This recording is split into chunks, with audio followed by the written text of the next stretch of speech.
Amen. All right, so who's ready for some meat? Okay, who's ready for some meat? If you missed our introduction, Annie did a really good job. Question for you: how many of you are afraid of spiders? Let's see the hands. Go ahead and raise them up. Afraid of spiders. Something about how they move so quick, and just sudden, and some of them like can jump, and you're supposed to like eat some of them every day, every year. You eat some of them or something. Okay. How many of you, it's a snake issue? How many of you snakes, right? Oh, the slithery little things, and like you don't know they're there, and suddenly you look down and it's just there, right? How many of you are afraid of both of those? Yeah. See, what's interesting is typically it's like you're either afraid of something with a lot of legs or none. I guess I just how it works. Heights. How many of you are afraid of heights? How many of you are afraid of falling from heights is how we should say it. Yeah, we should all probably raise our hands for that. How many of us are afraid of public speaking, standing up in front of other people and having to share? Very good, very good. Anyone afraid of flying? That's another common fear. Like, I'm just not interested in flying. If I have to fly, it's terrifying. Yeah, that's another real common fear. There is a fear that we all share, okay? There is a fear that every single one of us shares, given the right circumstances and, well, actually, chances are, by this point in your life, you've already faced this and you've known the fear, and that is the fear of losing control of this, okay?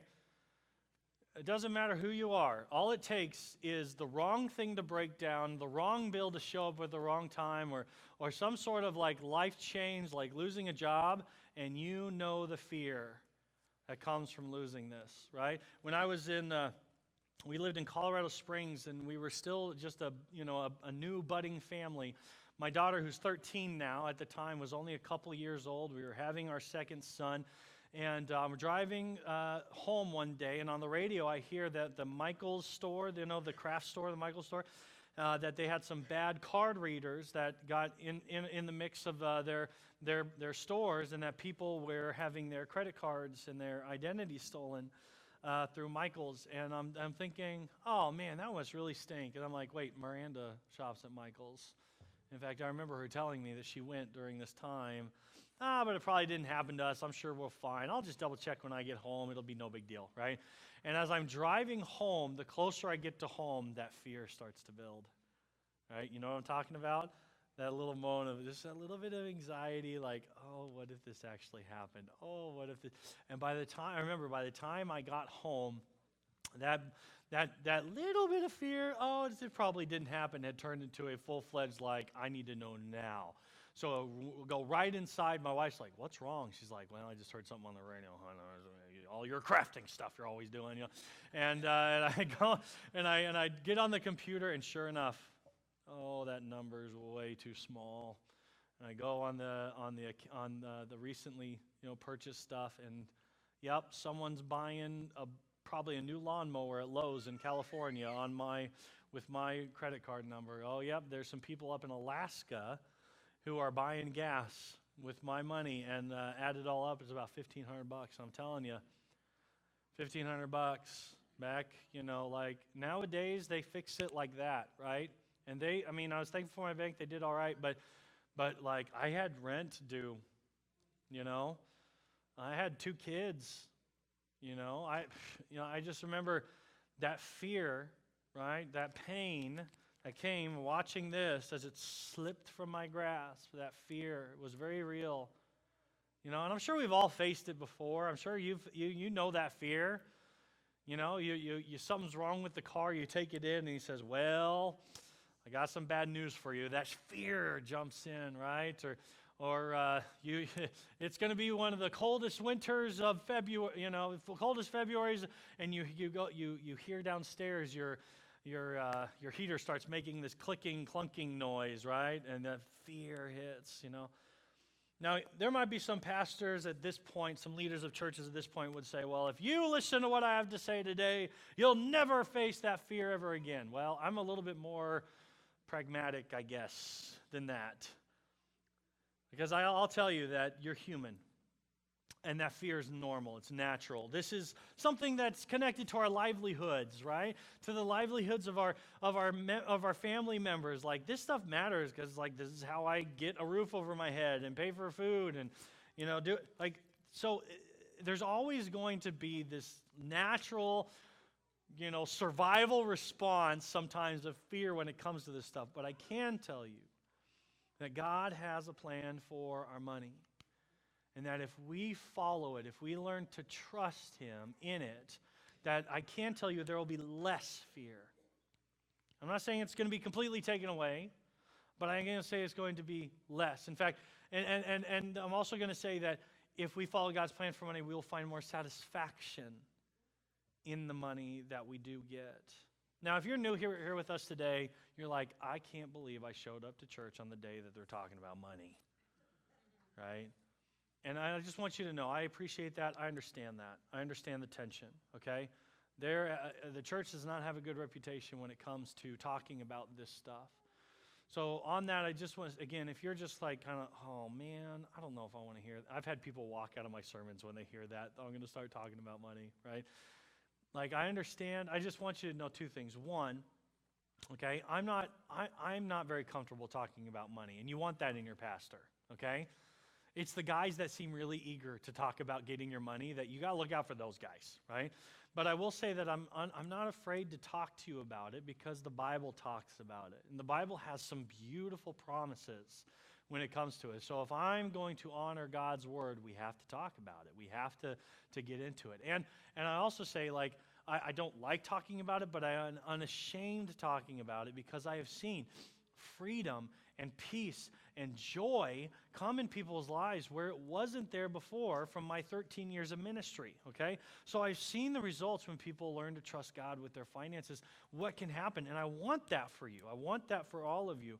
And so I just hope that, like, maybe you come and you're like, why is the church talking about money? That you one, it's okay for you to stick to that kind of like, well, be careful with this because it is important. And I want you to know you should care, right? You should care how your church is spending money. If you want to see our finances, you can have as many years as you want, okay? Take the last 4, though, because that's when I've been in charge, okay? I can't speak for the people before me. But these last 4 years, I just want you to know, like, I very much know that I'm going to stand before God one day, and He's going to say, they gave you their tithe, and I made you a steward of it. What'd you do with it? Like, I believe that, and I don't want that time to go poorly, right? So we take care of it. So you should care, right? But don't let the fear of the church talking about money keep you from hearing something that might really turn things around for you, okay?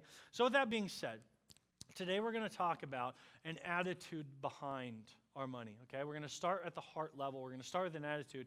Billy Graham, okay, great man, quite an amazing legacy. He said that if we can get our attitude in check about money, if we can put our attitude about money in check, that like almost everything else will follow through, right? And so there are some that their relationship with God isn't just really taken off because this is an issue that they haven't decided to trust God with yet. And again, so we're going to talk about an attitude that we need to be trusting, grateful stewards. And we're going to talk about what that means.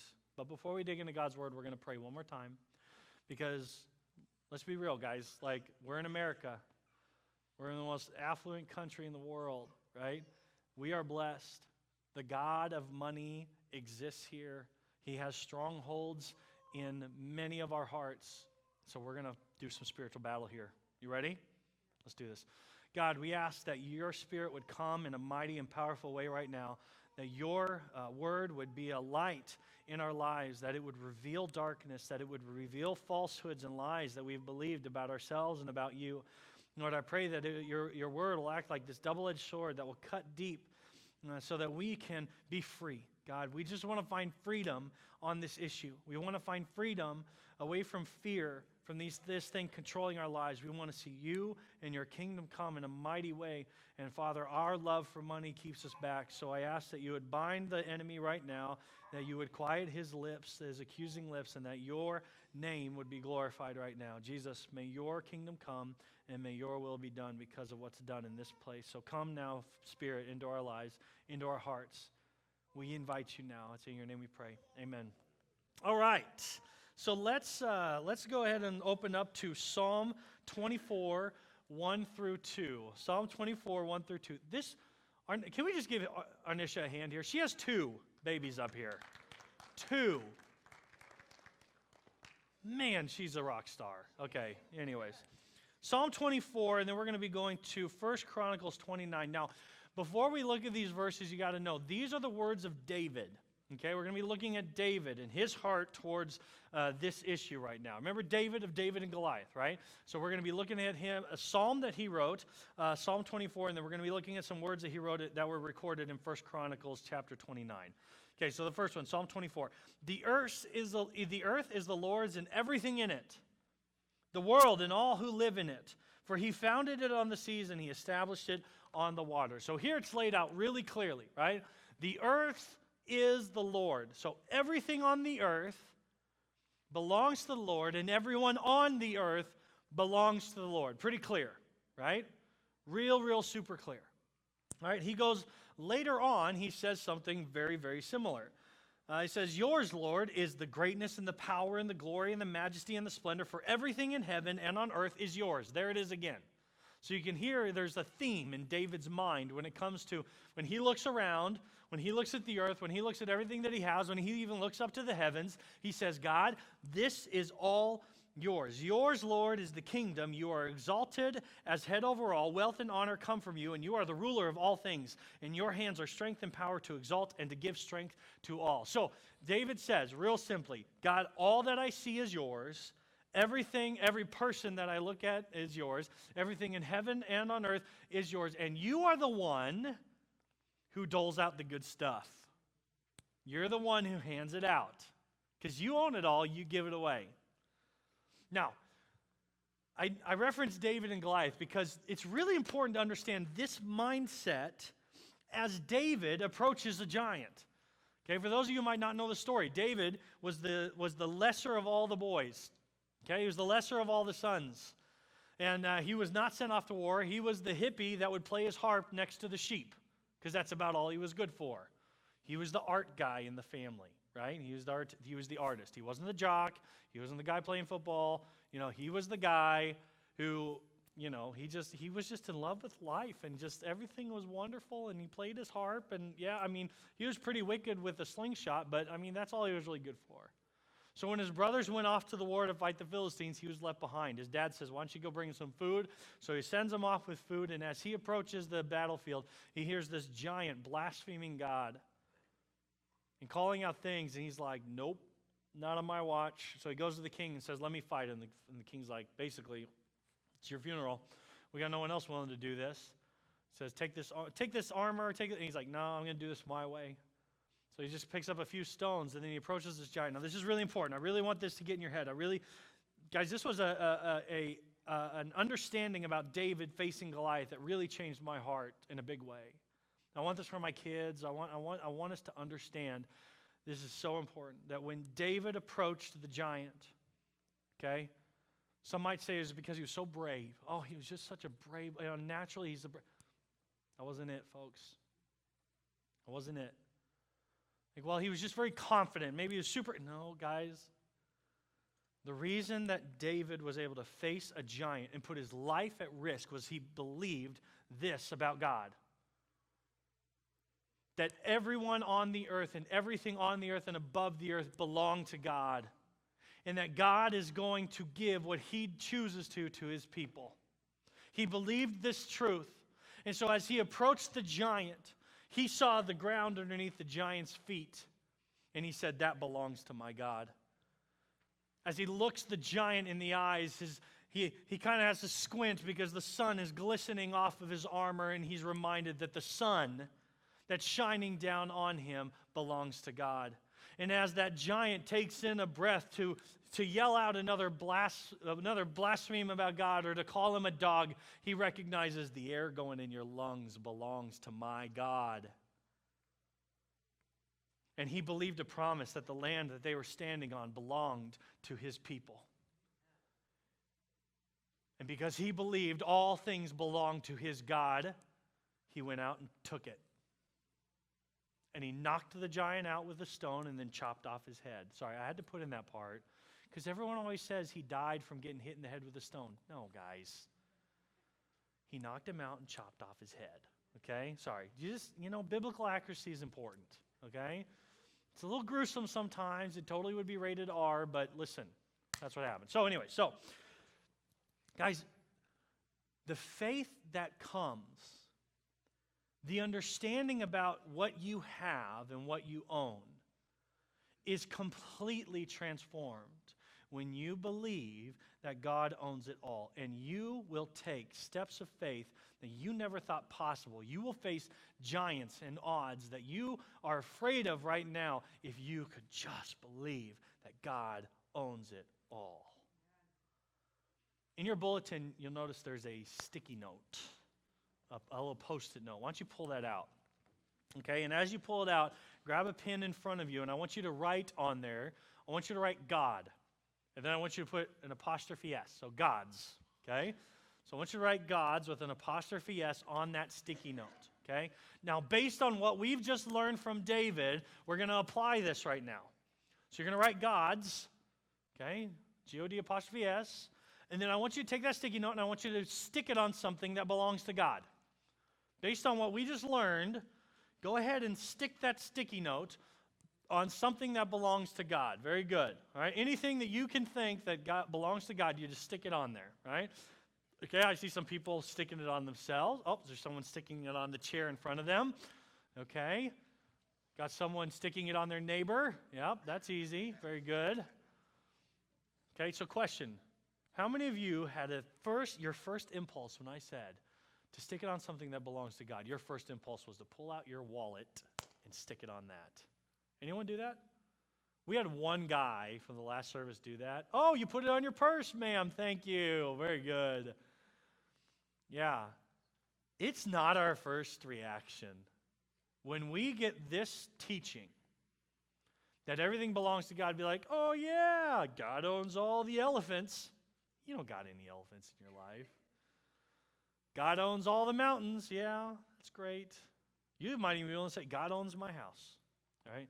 But our first gut reaction is never to pull out that wallet and stick it on there. Because, let's just be honest. The natural response is, that's mine.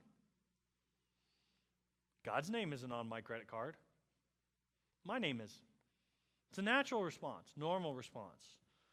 We got some beautiful children in the room today, right? You don't have to teach them to say mine.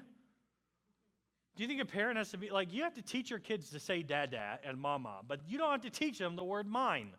They figure that out on their own. It's very natural and normal for our response to say, it's mine, right? And so here's the deal. Because it's not easy to take God's and place it on this right away, what I want you to do, if you haven't done it already, is I want you to take that and stick it on yourself, okay? So wherever you took that, I want you to take it, and now I want you to stick this on yourself. And as you do that, I want to ask you just a couple quick questions, okay? Who made you? You know this. And we're in church. We got the right answer. When you were being knit together in your mother's womb, who decided the hair color you would have? Who decided the eye color you would have? Who decided, the kind of things that you might like, the personality you would have, whether or not you can curl your tongue or not, right? God put you together on purpose the way you are intentionally. He was dreaming of you long before you ever showed up on this earth. He had you in mind when he laid the foundations of this earth, right? And you know what's really incredible is even after he created us and we decided to go our own way, we decided that his way of doing life wasn't the best way. I'm going to go my way. I'm going to do things my way. And sin enters the world. Death enters the world. We find ourselves suddenly slaves to a terrible master, completely powerless to free ourselves. He sends his son Jesus to come in, swoops in and saves the day and breaks those chains. It is finished. So you could almost even say God's times 2, right? Because not only did he make us, but he came in at the last moment and he saved us. So he made us and then purchased us. I'm telling you what, if I make something, I'm not buying it back again. It's mine already. But you are worth so much to God that he did that. He came in and he saved you even though he had already made you.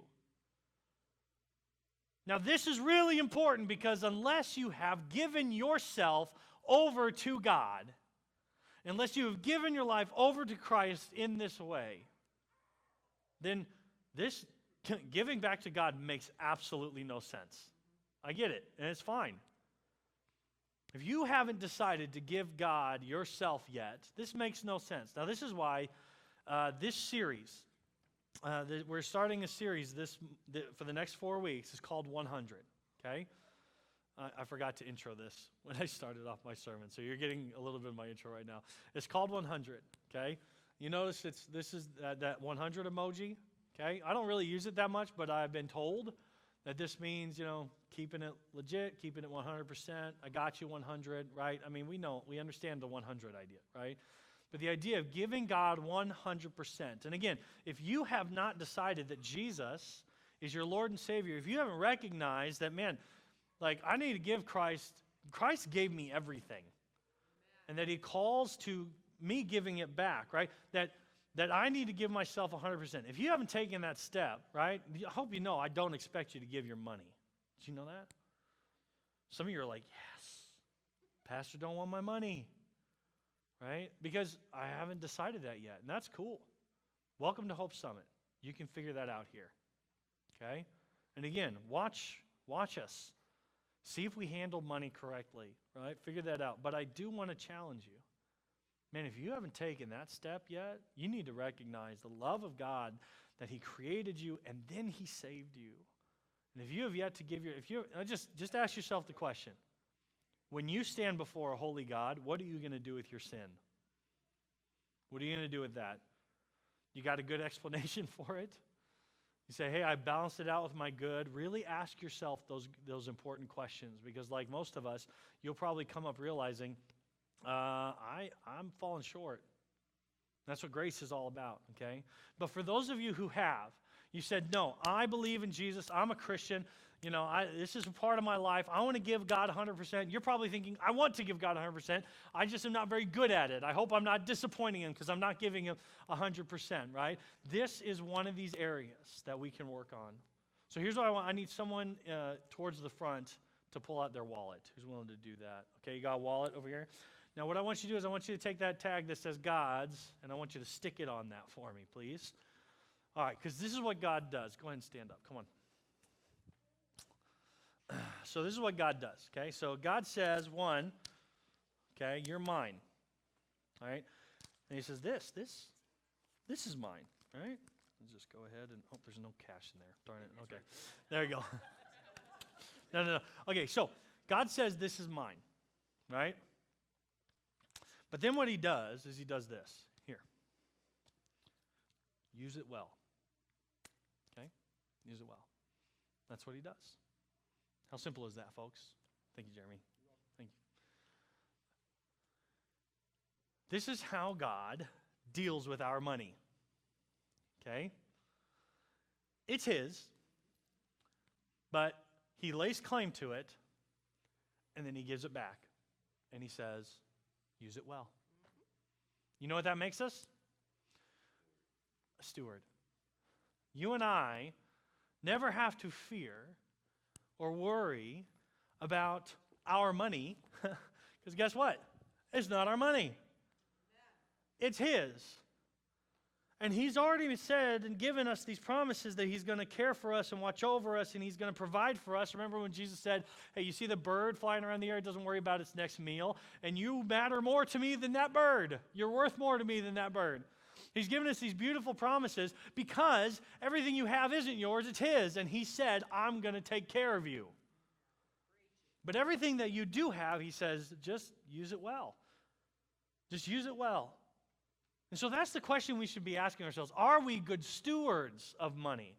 And I'm telling you what, it is easier to be smart with our money when we realize it's not actually ours. When we think it's ours, for some reason, we get selfish, we get stupid, and we get lazy.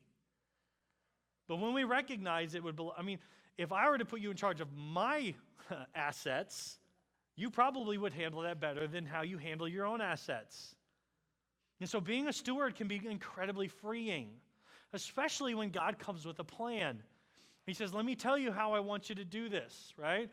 I'm going to give you this, and one of the ways, I'm going to ask you to take 10% right off the top to show that you care, and that you care about my kingdom, that you care about what's happening in the world, because you want to put that in a place that's spreading the message of Christ, that's moving it out there, right? But we're going to give 10% of that because mainly I just want your heart. I just want you to trust me. This is where the rubber hits the road, folks. And he says, so take that off, and then here you go. Here's the rest of it. And basically what he says is that 90% with me is better than 100% on your own. Now here's the thing. This is, again, I can talk about this till I'm red in the face, but we're just going to do a quick time of simple testimony. How many of you have given in this way consistently, and you have seen the blessing of God in your life, and you believe that 90% with God is better than 100% on my own? Go ahead and let's see the hands. People who are doing this. Raise them up high. Okay? We are surrounded by a cloud of witnesses that are saying to us, if we trust God in this way, okay, it's better than on my own with everything. Okay? Now, so we're going to do this thing called the 100-day challenge. Okay? We're going to challenge you guys to give, to start giving more consistently. And the reason we're giving this challenge is because we're backing it up, okay? If you give a gift over the next 100, okay, if you give consistently over the next 100 days, and you do not see that 90% with God is better than 100% on your own, then if it is a gift that we can track, so it has to have your name on it somehow, right? If it's a gift that we can track and you get to the end, you're like, no, 100% on my own is better than 90% with God. You can come back and we will refund you your money. Okay, we'll give it all back. Every penny. Okay? So we're just asking you just to try it. This is a low risk, no risks. Let's just do it, right? And just see. Take God on his dare. You know, this is the one place in God's word where he says that we can test him. Malachi. My son's name is Malachi. It's just real. It's actually, Malachi is actually kind of brutal because God is talking through the prophet of Malachi to the people saying, you guys are robbing me. You guys are failing on this big time. You are messing this up. I told you, this is the way this needs to be. You need to trust me, right? You need to trust me, and I got to pay my priest somehow, right? That's what he's saying. I got to pay. They got to have a livelihood, and they're going to use that to then, do their job and spread the message, my good message, right? They need to be taking, he says, you've been robbing me of this. But you know what he doesn't say? He doesn't say, well, get ready for a second exile. He says, okay, you're robbing me, but test me on this. I dare you to start giving. Because what I'll do is I'll open up the storehouses of heaven and you'll see blessing. That's what he says. And so when it comes to the attitude of a steward, we need to not just recognize that we're stewards, we also need to be trusting stewards. Trusting that God has all things in his hands and that he will provide for us. Listen, when I say 10%, I know that that's hard. That's a big amount.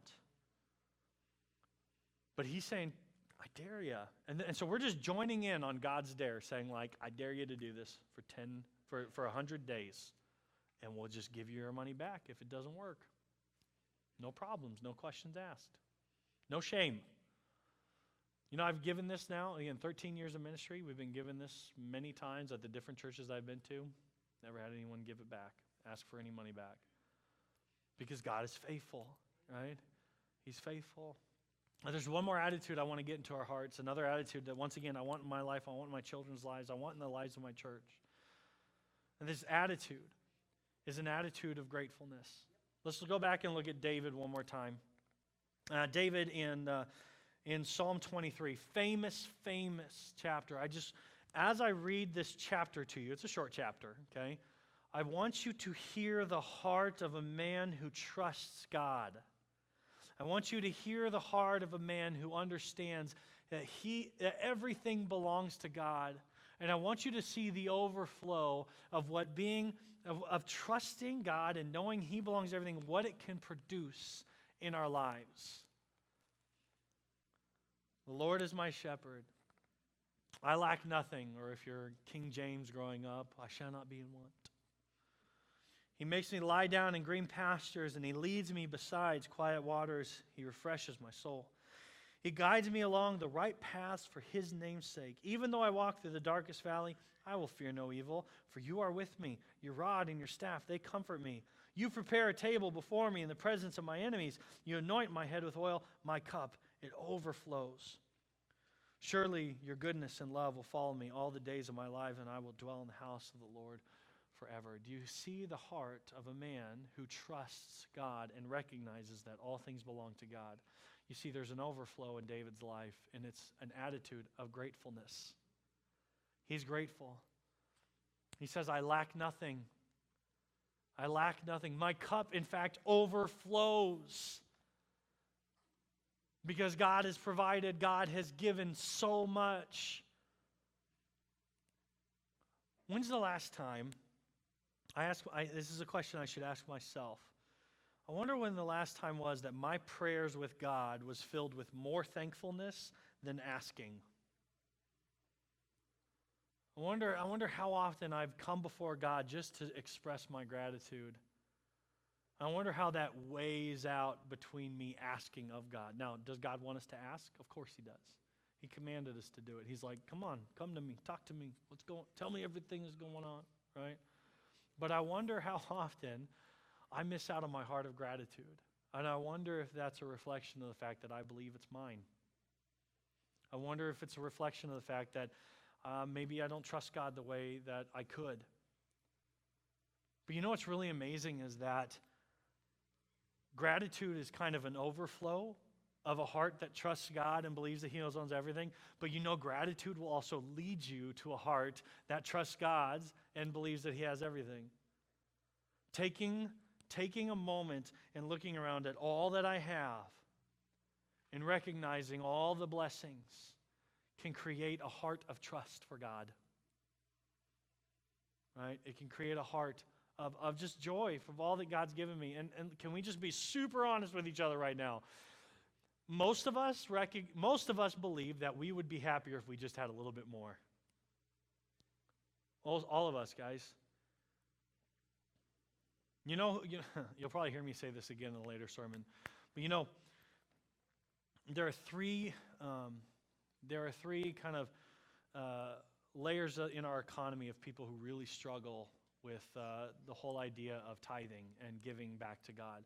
The people who have a lot of money, they really struggle with this because they just have so much, so high income families, and the middle income families, they also, they're not quite high enough, so they really struggle. And then low income families, they really struggle. Do you get what I'm saying? Everyone struggles with this. Everyone has trouble with this because we all, I think, have this attitude of I'd be happier if I just had a little bit more. And God is looking at us saying, hey, count your blessings. Look around. Because the truth of the matter is, folks, you are the 1%. You are. All you have to do is compare us to the rest of the world. If we have a roof over our heads, food, clean water, and transportation, even if it's public transportation, we are the 1%. So it doesn't matter if you think you're rich or not. You are. We are. We're rich. What would it look like if this week we spent more time thanking God for all that he's given us instead of wishing for more? What if we worked on gratitude? I'm telling you what will happen. You will recognize how many things God has given you. You will see how God has provided for you. You will suddenly start to recognize how small you are in the big scope of things, and you will recognize, wow, God is big. He owns it all. He has been good to me. He has provided for me, and I can trust him in that. If we can get our hearts aligned and our attitudes aligned when it comes to this issue of money, so many other things will follow. And so this week, let's work on being a trusting, grateful steward of what God has given us. Can we work on that this week? Spending some time being thankful. Spending some time saying, you know what, God, I don't know how this is going to play out, but I trust that you do. And then maybe it wouldn't hurt to go around with a sticky pad, writing the word God's on and just sticking it on stuff at home. just as a reminder, just stick it around and stuff. Say, this is God's, this is God's, this is God's. You might just see a transformation of the heart that looks kind of like David. Maybe the giants get a little smaller in your life because you see what a big God we have watching out for us. So we want to help you do this. We're not just going to say start giving, figure it out. We want to help you, right? So go ahead and pull out your blue cards. A huge next step that we're offering, guys, and if you have not taken this yet, please do this. We are offering Financial Peace University. How many of you have been through Financial Peace University? Let's see those hands up. Okay, raise them up high. When I ask you guys to hold your hands, you're like, Financial Peace University has been through it? Okay, now keep your hand up. Keep your hand up. Now, by show of dropping your hands, keep it up, brother. Come on, Barry. There you go. How many of you, by putting your hand down, would say, definitely don't go to Financial Peace University? Okay, there it is again. There's the testimony, folks. There's 1, 2, 3, 4, 7, 8 people. 8 people have been, you can put your hands down now. There are 8 people who have been through Financial Peace University, and I'm telling you what, last service, there was a ton more. They've been through this class, and they recognize it's incredible. Guys, you're going to go through how to handle your debt, just good plans on how to take care of that. You're going to go through basic budgeting. There's just so many wonderful, beautiful things happen in this. My wife and I went through it, and it transformed the way that we spend our money. It is so helpful. We have far less debt. We have more in savings. It's incredible what God has done in our lives because of this. So please join this. It is a commitment, okay? But we have someone who's going to be running this at our church. If you're interested in this, check that off. Say, I want to be a part of Financial Peace University. It's such an important step to helping you manage these things, and we just want to come alongside you and help equip you to be wise. I'm telling you what, you're going to hear an update from us from this class, and you're going to be blown away by how much debt is released. Thousands and thousands and thousands of dollars from the beginning of this class to the end. You're going to be blown away, okay? And you're going to be thinking at that time, boy, I wish I would have joined that class. I could sure use less debt. Okay, so just jump on that now. Again, we want to remind you that there is a new way to give.